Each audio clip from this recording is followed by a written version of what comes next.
कुछ संत द्वारिका जा रहे थे, तो संतों ने कुछ धन जमा करवा दिए और नरसिंह मेहता से कहता कि आप हमारी हुंडी लिख दीजिए। मतलब भाई रास्ता में कहीं हमारे पैसा वैसा चोरी कर लें, कोई डाकू डकैत कोई हमसे लूट ले। तो प्राचीन काल में ऐसा होता था कि जैसे दिल्ली से कोई वृंदावन जा रहा हो, दिल्ली में हम आपके घर आए, आपके यहाँ पैसा रख दिए और आप अपने किसी परिचय का हमको पता दे दो और आप लिख के हस्ताक्षर कर दो, हम उसके यहाँ जाकर के वो दिखा देंगे, वो उतना धन हमको दे देगा। नरसिंह मेहता के गांव से कुछ संत निकल रहे तो पूछ भैया कोई हुंडी लिखवा दो। तो किसी ने कहा बोले इस गांव में तो एक ही धनवान है। बोले कौन? नरसिंह मेहता। जबकि नरसिंह मेहता ऐसे नहीं थे, नरसिंह मेहता तो बड़े दीन थे। किसी ने मजाक में या फिर कहें कि प्रतिस्पर्धा में नरसिंह मेहता का नाम बोल दिया। संत महात्मा पहुंच गए नरसिंह मेहता के पास, बोले हमारी हुंडी लिख दो। नरसिंह मेहता बोले महाराज मैं कहां से हुंडी लिखूं? बोले नहीं आप लिख सकते हो, किसी ने आपका परिचय दिया, आप ही लिखोगे। बोले कहां जा रहे हैं आप लोग? बोले हम द्वारिका जा रहे हैं। वहां आपका कोई परिचित है तो आप हमसे ये धन ले लीजिए, हुंडी लिख दीजिए, वहां जाकर के हम उतना धन ले लेंगे। द्वारिका का नाम सुना, अगर किसी और नगर का नाम लेते तो नरसिंह मेहता मना कर देते, पर द्वारिका का नाम सुनते बोले हाँ संसार में मेरा कोई परिचित नहीं है, एक ही परिचित है और वो द्वारिका में ही रहता है। एक ही परिचित है, कौन? सांवरिया सेठ। मैं मना कैसे कर दूं कि मेरा कोई परिचित नहीं है वहां? संतों ने पूछा आपका कोई परिचित है द्वारिका में? मना कैसे करेंगे नहीं है? बोले हाँ है। तो लिख दीजिए हमारी हुंडी। बोले लेकिन मैं कैसे बताऊं कि मैं अगर लिख दूंगा तो वहां कैसे मिलेगी आपको? अब ये यहाँ कहीं ना कहीं भगवान के प्रति जड़ भाव आ जाता ना। भगवान तो चैतन्य है ना नरसिंह मेहता के, चलते भी हैं, फिरते भी हैं, बोलते भी हैं, बैठते भी हैं। अब नरसिंह मेहता ये कैसे कह दे कि भाई मैं हुंडी लिख तो दूंगा पर ठाकुर जी तो मंदिर में रहते हैं, वो कैसे बाहर आएंगे? नरसिंह मेहता की भक्ति से तो ठाकुर जी आते हैं बाहर। अंत तो गत्वा नरसिंह मेहता ने धन ले लिया, हुंडी लिख दी। गुजरात में लोग गाते हैं हो मारी हुंडी स्वीकारो महाराज रे सामड़ा गिरधारी। लिख दिया नरसिंह मेहता ने और संत महात्मा नाचते गाते हुए खेलते हुए पहुंच गए द्वारिका। अब नरसिंह मेहता चिंता कर रहे हैं कि वहां कौन मिलेगा उनको। हे द्वारिकाधीश, मैंने जितने विश्वास से हुंडी लिखी है उतने विश्वास से लाज बचा ले। संत महात्मा जैसे द्वारिका पहुंचे, द्वारिका जाकर के बोले भैया यहाँ कोई सांवरिया सेठ है? द्वारिका में सब बोले कोई सांवरिया सेठ नहीं है यहाँ पे। कौन? कहाँ आ गए हो आप लोग? यहाँ कोई सांवरिया सेठ नहीं, कोई सेठ ऐसा नहीं जो हुंडियां देता हो। संत रोने लगे गोमती जी के तट पर, अरे हम ठग लिए, हम हमारा पैसा ले लिया। इतने में ही महाराज जूती पहन करके, सिर पर सेठों जैसी टोपी लगा करके, बढ़िया सुंदर गले में हार पहन करके, सोने का बैंत लेकर के और ठाकुर जी अदब से चलते हुए आए। अरे कोई जूनागढ़ से आए हैं क्या? हमारे सेठ नरसिंह मेहता ने उनको भेजा होगा। संत महात्मा बोले अरे हम आप ही सांवरिया सेठ? बोले हाँ हम ही। अरे भैया आप सबके मैं चरणों में प्रणाम करूं, आप सबको वंदन। और इतने सुंदर, इतने अद्भुत वेशधारी। बोले आप हमको प्रणाम क्यों कर रहे? बोले क्योंकि मेरे सेठ जिनको मैं बहुत मानता हूं ऐसे नरसिंह मेहता के आप सब लोग दर्शन करके आए, इसलिए मैं आपको प्रणाम कर रहा हूं। तो लीजिए महाराज, भर भर भंडार दे दिया संतों को, खूब बढ़िया सुंदर पंगत कराओ, भंडारे करो, खूब जो जो करना। बोले इतना धन नहीं दिया? बोले कोई बात नहीं, हम आप हमारे सेठ के यहाँ से आए हैं, ये हम अपनी तरफ से दे रहे हैं। खूब सारा धन दान दे दिया संतों को। महात्माओं ने महाराज झरा भंडारा किया द्वारिका में। बोले भैया एक बार जाते जाते नरसिंह मेहता को प्रणाम तो करेंगे, क्या बढ़िया उनके सेवक हैं ये सांवरिया सेठ। लौट करके सब संत गए और नरसिंह मेहता के पास जाकर के लिपट गए नरसिंह मेहता जी से। नरसिंह मेहता बोले भगवान आपको मिला कोई, कुछ हुआ? बोले कुछ मिला? अरे इतना मिला कि पूरी द्वारिका नगरी को जरा भंडारा कर दिया, तब भी कम पड़ गया हमारा। तुम्हारे भैया वो सेवक बहुत बढ़िया। बोले मेरे सेवक कौन? बोले सांवरिया सेठ जिनका तुमने बताया था। नरसिंह मेहता समझ गए, बोले ठाकुर जी आए। बोले वो हमारे चरणों में गिर गए कि तुम हमारे सेठ नरसिंह मेहता के यहाँ से आए हो। नरसिंह मेहता को सुन के बहुत पीड़ा हुई। नरसिंह मेहता बोले रूप बता दीजिए कैसा था? बोले ऐसी टोपी पहन रखी थी, बढ़िया हाथ में सोने का बैंड था, हाँ ऐसे जड़ाऊदार जूतियां थी, ऐसे वस्त्र थे, आदि आदि। सुन सुन के नरसिंह मेहता रोते जा रहे। सब संत बोले क्या हुआ? बोले अब मैं कैसे बताऊं आपको कौन आया था? साक्षात द्वारिकाधीश आए थे हुंडी भरने के लिए। ये प्याला नरसिंह ने चाखा, ये प्याला नरसिंह ने चाखा, सांवरे सेठ को भाया, सांवरे सेठ को भाया। ओ कोई पिए रे प्याला कृष्ण रस का, कोई पिए रे प्याला कृष्ण रस का, हाँ कोई पिए रे प्याला राम रस का, कोई पिए रे प्याला राम रस का, कोई पिए रे प्याला कृष्ण रस का, कोई पिए रे प्याला कृष्ण रस का, हाँ कोई पिए रे प्याला राम रस का, कोई पिए रे प्याला कृष्ण रस का। पिबत भागवतम रसमालयम मुहुरहो रसिका भुवि भावुकाः। कथा सुननी नहीं है, सुनी हुई बातें भूल जाई जाती, कथा तो पीनी है। और पीने का मतलब परिवर्तन की भावना से कथा सुननी है कि मुझे स्वयं को बदलना है, ये परिवर्तन मुझ में चाहिए, इस भावना से कथा सुननी। और कहीं ना कहीं भगवत मिलन की इच्छा से कथा सुननी, तभी ये सब संभव हो पाएगा।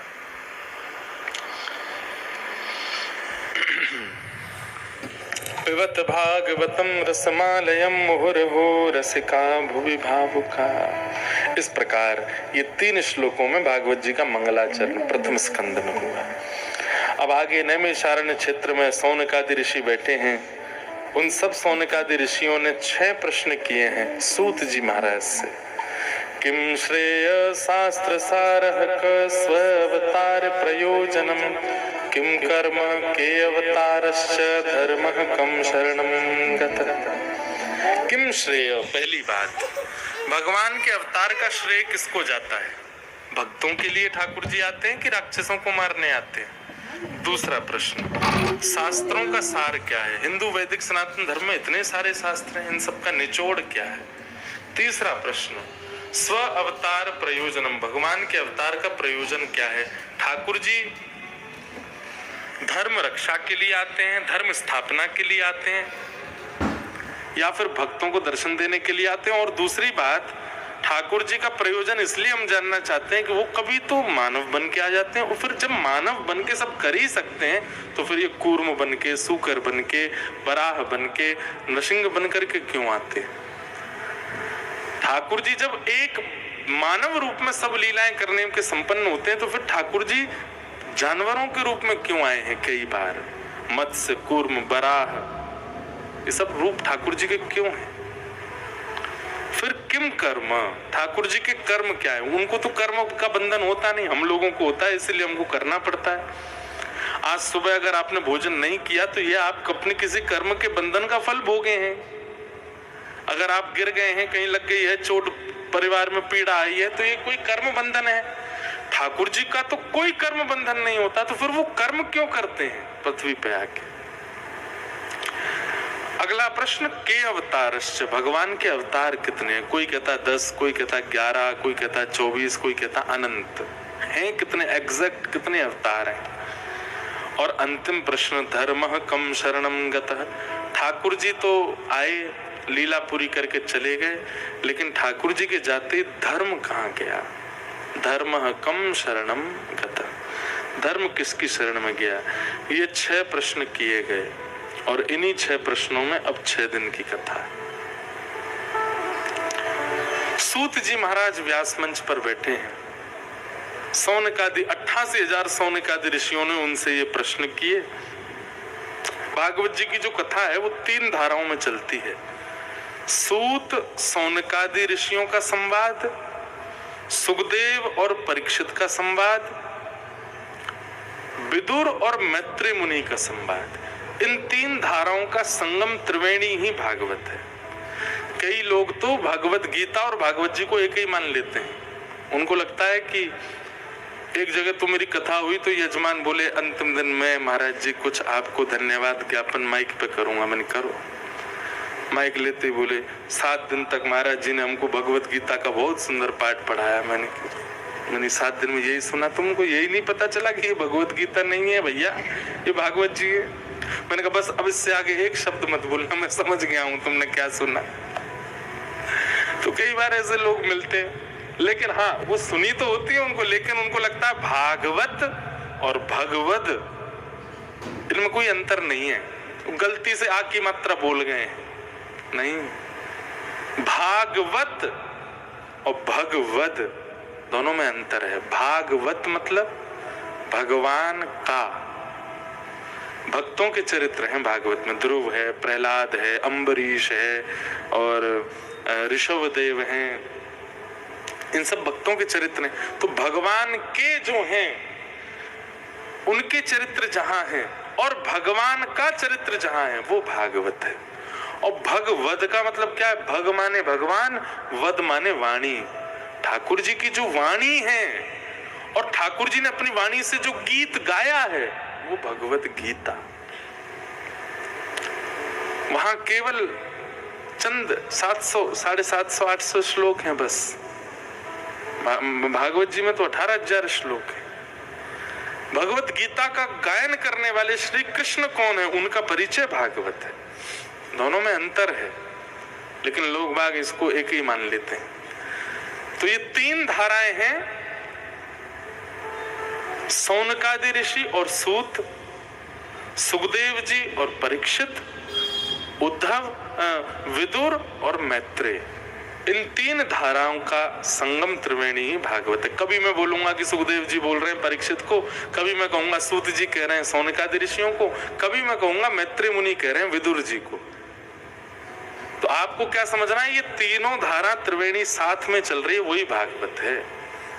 तो अभी यहाँ क्या हो रहा है, सौनकादि ऋषियों ने सूत जी से 6 प्रश्न किए और सूत जी महाराज अब इनको उत्तर दे रहे हैं। 2-3 बात और कह करके फिर हम आज के सत्र को विराम देंगे। सवै पुंसां परो धर्मो यतो भक्ते अदोक्षजे अहैतुक्य प्रतिहताय आत्मा संप्रसीदति धर्मस्वनिष्ठितः पुंसां विश्वक्सेन कथासु यः नोत्पादयेदधिरतिं श्रम एव हि केवलम्। एक तो बहुत जरूरी बातें हैं, ध्यान से सुनिएगा। क्या कह रहे हैं? सवै पुंसां परो धर्मो। अभी हमने परम धर्म की बात की थी। धर्म और परम धर्म हमने क्या बताया था? देह को प्रधान रख करके कर्म करते हैं वो धर्म है, आत्मा के कल्याण के लिए जो कर्म है वो परम धर्म है। पर यहाँ परम धर्म की एक और परिभाषा बहुत सुंदर, ये हमारे वृंदावनियों के लिए है। क्या? सवै पुंसां परो धर्मो यतो भक्तिर अदोक्षजे। प्रेम लक्षणा भक्ति अदोक्षज कृष्ण भगवान के प्रति होना, ये परम धर्म है, जो ब्रज की गोपियों का है, जो मीराबाई का है, जो सूरदास रैदास का है। ये प्रेम करते हैं ठाकुर जी से, और ये प्रेम लक्षणा भक्ति को ही परम धर्म कहा जाता है। हम दुनिया से प्रेम करते हैं, पर जिनसे करना चाहिए उन्हीं से ही नहीं करते। प्रेम कभी ठाकुर जी से करके देखिए, आपको रिवर्ट बहुत अच्छा मिलेगा। संसार नहीं देना जानता, श्री कृष्ण देना जानते हैं। तो सवै पुंसाम परो धर्मो यतो भक्तिर अदोक्षजे। और प्रेम लक्षणा भक्ति का नियम क्या होता है, बहुत ध्यान से सुनिएगा। एक तो होता है भक्ति और एक होता है प्रेम लक्षणा भक्ति। भक्ति में क्या होता है, अगर आपके साथ कुछ अनुचित हुआ, मान लीजिए आप कहीं जा रहे थे, किसी काम से वो काम नहीं बना, तो आप क्या ठाकुर जी पे अविश्वास कर लोगे? ठाकुर जी सुनते नहीं है मेरी, मेरा काम नहीं होने दिया। मैं कितने दिन से प्रार्थना कर रहा था, कितने मैंने बेलपत्र चढ़ाए शंकर जी पे, कितने हमने अभिषेक किए, कितने संतों को ब्राह्मणों को दक्षिणा बांटी मैंने, फिर भी मेरा काम नहीं बना। ये अविश्वास प्रकट किसके चित्त में होता है? कहीं ना कहीं भक्त के चित्त में हो जाएगा, पूजा करने वाले के चित्त में हो जाएगा। पर प्रेमी भक्त का स्वरूप कैसा है? कोई काम के लिए गया, नहीं बना तो वो हंसेगा, जरूर इस काम में मुझको आगे चल के बहुत बाधा आनी थी, इसलिए ठाकुर जी ने बनवाया ही नहीं। मतलब नकारात्मक तो वो सोचता ही नहीं है, उसके चित्त में हर स्थिति में सकारात्मक। चलते चलते गिर गए, फ्रैक्चर हो गया, बेड पे पड़ गए, किसी ने आगे बोला हे राम, भगवान ने कैसे पांव तोड़ दिया आपका? वो उत्तर क्या दे रहा है? नहीं, मैं बहुत दिन से भाग दौड़ कर रहा था, ठाकुर जी को लगा बेटा तू कुछ दिन आराम कर ले, तेरा पांव तोड़ू तभी आराम करेगा तू, नहीं तो नहीं करेगा। हर चीज में वो सकारात्मक है। अनुकूल पत्नी मिल गई, बहुत अच्छी बात। प्रतिकूल मिली, आहा ठाकुर जी बहुत ही ज्यादा प्रसन्न है, इसीलिए बिल्कुल उल्टी पत्नी दी है मुझको। क्यों? बोले अनुकूल होती तो इससे भी प्रेम हो जाता मुझको, लेकिन प्रतिकूल दिए तो इसके पक्ष का प्रेम भी ठाकुर जी को ही जाएगा, इसलिए प्रतिकूल दे रहे। मतलब वो नेगेटिव तो सोच ही नहीं सकता। हर स्थिति, हर परिस्थिति, हर व्यवहार, हर वस्तु, हर चीज को ठाकुर जी से जोड़ के रहेगा। ये प्रेम लक्षणा भक्ति वाले का नियम।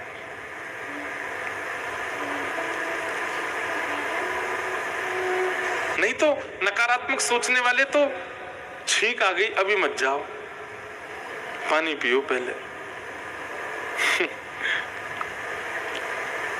मौन बज रहा अभी मत जाओ। वैसे देखो, अगर मानो तो सब चीजें हो जाती हैं, पर नहीं मानो, अभी हम कहीं थे बाहर, प्रांत का नाम नहीं बताऊंगा, सुनने वाले अंदाजा लगा लेंगे कहाँ हुआ। हमारी गाड़ी का हो गया रात में एक्सीडेंट, अभी 10-15 दिन 20 दिन पहले। तो तुरंत हमारे साथ जो बैठे थे वो सब बोले महाराज जी, एक तो होता है बिल्ली रास्ता काट जाए, पर आपकी गाड़ी का तो सियार रास्ता काट के गया था। बिल्ली का रास्ता काटना तो 50% करता है नकारात्मक, सियार कभी रास्ता काट जाए 100% है, कुछ तो होगा। अब ऐसी परिस्थिति में बोल दिया कि वो मुझे सत्य ही लगा, मैंने कि यार सियार ही कर रहा होगा। अब अगले दिन फिर सियार रास्ता काट गया तो मैं रुक ही गया। मैंने कि रुको, पहले पानी पियो, नारायण कवच का पाठ किया, ठाकुर जी को वंदन किया, फिर आगे निकला।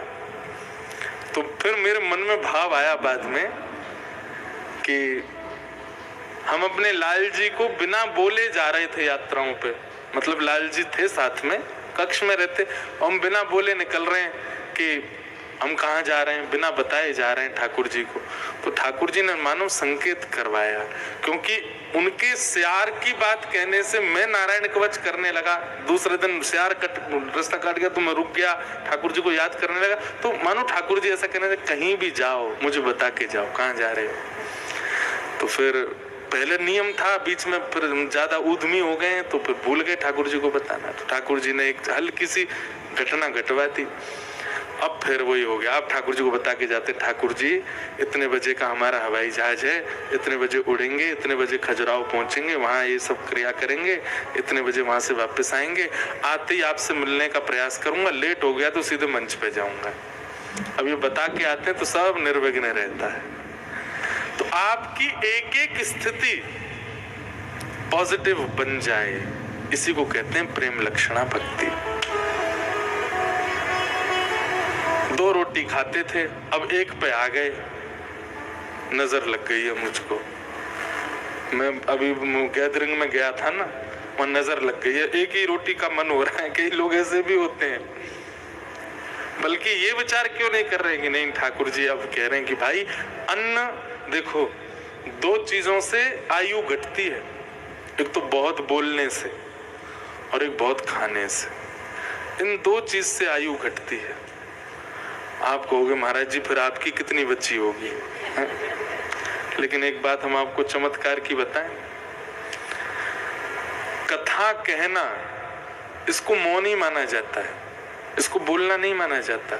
हम जितनी देर आपको कथा सुना रहे हैं उतनी देर मेरा मौन ही काउंट होगा। बोलना कब माना जाता है? जब वो व्यवहार और संसार की चर्चा में चला जाए, उतनी देर बोलना माना जाता है। तो बोलने से और खाने से, इसलिए व्रत भी 2 ही हैं, अन्न व्रत और मौन व्रत। 2 चीजों को परहेज दो ताकि आयु बढ़े। तो ठाकुर जी ने अन्न कम करवा दिया तो नजर नहीं लगी है। ठाकुर जी कह रहे लाला ने अपनी उम्र बचा ले, थोड़ा कम खा, इसलिए एक में ही पेट भर रहा है। तो नकारात्मक नहीं, सकारात्मक हर स्थिति में सोचना, ये प्रेम लक्षणा भक्ति और यही परम धर्म है। लो पिछली जो हमने परिभाषा बताई उसको भूल जाइए, इसको याद रखिए। हर स्थिति को सकारात्मक मान करके जीना, यही परम धर्म है। मेरे साथ जो हो रहा है, जो भी हो रहा है, वो सब ठाकुर जी कृपा करके कर रहे हैं। चाहे वो भलाई है चाहे वो बुराई है, सब ठाकुर जी कृपा कर रहे हैं।